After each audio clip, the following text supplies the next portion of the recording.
Kalau ada dananya nggak perlu 1 tahun siap, 2 tahun. Insya Allah lah.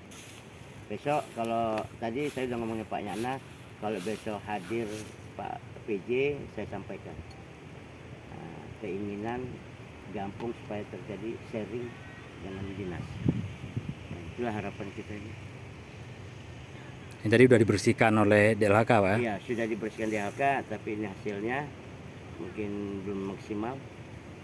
Tapi yang pasti besok kan Bupati akan meninjau langsung kemari kan. Karena saya dengar Bupati besok setelah ziarah mungkin mereka akan nyantai di sebentar itu. Kemungkinan ya. Kemungkinan. Lahan ini bisa dimanfaatkan untuk perkebunan atau apa? Kami akan coba tanaman nanti. Apakah tanaman jagung, ubi atau sayuran lainnya. Insya Allah lah. Insya Allah kami buat nanti.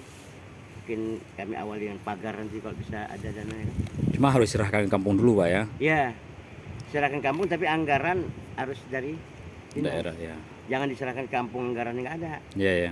Berarti ini selama ini memang bukan kampung kelola ya? Enggak. Yang dikelola kampung kuburan umum. Kuburan umum. Sebelah.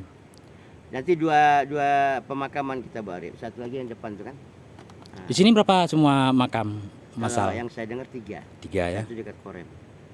Jadi satu di sana, satu di sini. 3. Kalau inilah yang difokuskan tadi sama DLHK. Insya Allah saya sampaikan apa yang kita inginkan kepada Bupati. Oke.